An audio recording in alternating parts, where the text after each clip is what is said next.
Hello everyone. I just wanted to do this video recording for you because it's a perfect example of how to show you what not to do. So I've just recently finished an e-course. I put together an e-course on how to cover your artwork in resin, and in my e-course I show you how to basically how to manage the drips and everything from your when you cover your work in resin.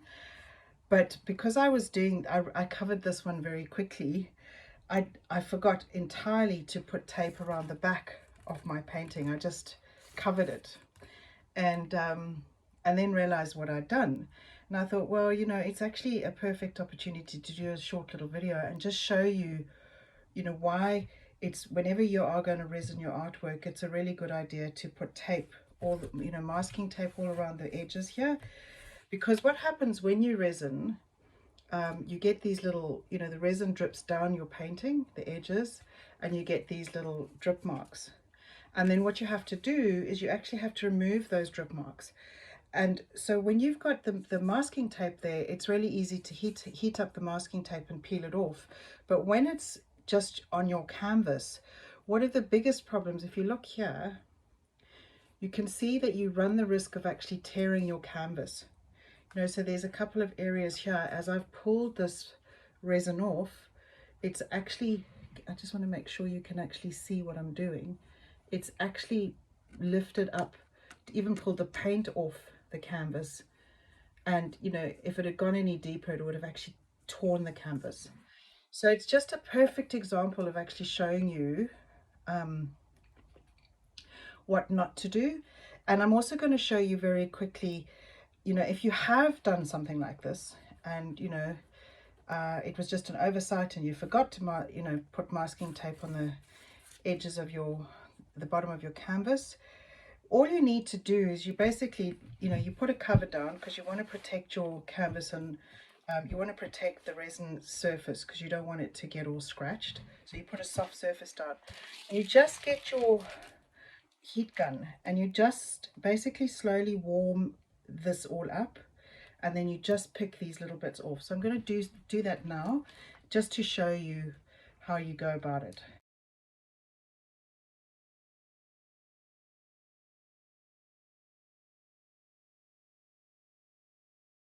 So you just want to get a knife, either a knife, or sometimes you might need a stencil knife. Like the stencil knife sometimes makes it then easy just to cut right through. But you see what's actually happened there. By using the stencil knife, this is just turning out to be a perfect what not to do example. By using the stencil knife, because your stencil blades are so incredibly sharp, what I've just gone and done there is I've just cut straight through the canvas. So you can see I've basically just ripped my canvas. So essentially this canvas is now, there's very little I can do with that. What I might do is I might just resin that down. I might actually pull up all these little drips and just flatten them, and then I might actually just put a coat of resin all the way along here, because what that will do is, because resin is a plastic, it will stick and bind to that, and that'll basically secure that bit of canvas. But yeah, that's not exactly what you want to do. So yeah, couldn't have been more perfect in exactly showing you what not to do. So that's why I tend to use a knife, more of a knife like this, but sometimes these are just not sharp enough. And if I get a lot of resistance, it usually means I haven't heated up these little drips enough. So I just need to work harder to heat them. So that's what I'm going to do now. The other thing to know with your heat gun is that it actually has, yeah, you see, look at that. That's just literally, I've just torn that off. So, and I've left a great big hole in my canvas there, if you can see. So that's definitely not what you want to do. So these are just, I just wanted to record this so I could show you what not to do. So here I'm not going as deeply, I'm just pulling those off, just sort of cutting off the top there. And then what I can do, you know, if I want to get it more like straighter, is just to get a bit of sandpaper and just sand that down, you know, to get a bit of a smoother edge. Because you can see there, it's like I've just cut off that bit of resin that I've heated, and so it's still got a little bit of an uneven edge. So then what I would do is just get sandpaper and just give it a bit of a fine sanding. So, and then like I say, I'll probably put some resin, just mix up a small bit of resin, tape here so that the resin will go over my tape, and just resin this bit of the board so that I can get it to bind to there, and that'll take care of that torn bit of canvas. So, perfect example of what not to do. So when you are resining in the future, make sure you put masking tape around your edges, because otherwise you just create a whole lot of hassle and extra work for yourself that just just isn't necessary. Also, the other thing I wanted to add was,